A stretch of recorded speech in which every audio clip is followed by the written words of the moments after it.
Ya, alam nashrah laka sadrak wa wada'na anka wizrak alladhi anqadha dhahrak wa rafa'na laka dzikrak. Kata Allah, Muhammad, lapangkan hatimu, lapangkan. Makanya kalau lapang, seberat apapun beban itu akan terasa ringan, termasuk beban yang membuat pundakmu berat. Seperti angkat berat kan? Ya, angkat beban itu begitu diangkat kan semua berat.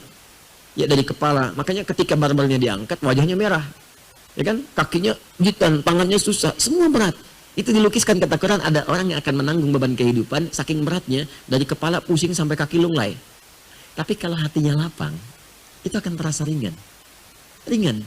Katalah ingat, bukankah dulu aku berikan yang baik-baik. Jadi kalau sedang ingat susah, ingat yang senangnya. Coba hidup kita itu, daripada susahnya kan lama senangnya. Ya kan? Coba kalau diingat lama senangnya. Kalau seperti itu, ingat ringan hidup kita itu. Ringan. Nah, kemudian setelah itu cari wasilah untuk bisa mengentaskan solusi. Wasilah pertama adalah mendekat kepada Allah. Bagaimana caranya? Dengan meningkatkan ibadah. Takwa tadi. Wa may yattaqillaha yaj'al lahu makhraja wa yarzuqhu min haitsu la yahtasib. Quran surah 65 di akhir ayat kedua, di awal ayat ketiga. Kata Allah, tingkatkan takwamu kepada Allah. Dengan meningkatkan takwa itu akan diringankan persoalanmu, rizkimu. Anda mengatakan saya sedang punya masalah ekonomi. Rizki masalahnya. Kata Allah, aku limpahkan rizki bahkan dari sisi yang tidak engkau duga. Bagaimana caranya? Tingkatkan takwa. Cari kalimat takwa di Quran. Banyak takwa itu. Puasa bagian dari takwa. Ya ayyuhalladzina amanu kutiba alaikumusiyam kama kutiba alal ladzina min qablikum la'allakum tattaqun. Al-Baqarah 183. Salat bagian dari takwa. Zikir bagian dari takwa. Tahajud, cari semua jenis salat. Mulai sekarang yang tadinya salat fardu tambah tahajud. Tambah duha, tambah syuruknya, tambah rawatibnya, tingkatkan sholatnya. Demi Allah saya katakan, kalau Allah berjanji pasti ditepati. Kerjakan aja, nanti lihat apa yang terjadi pada diri Anda. Silakan kerjakan.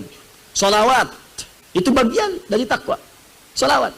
Man shalla alayya salatan wahidah, sallallahu alaihi asyar salawat. Siapa yang sholawat kepadaku, kata Nabi, sekali, maka Allah akan membalasnya dengan 10 kali.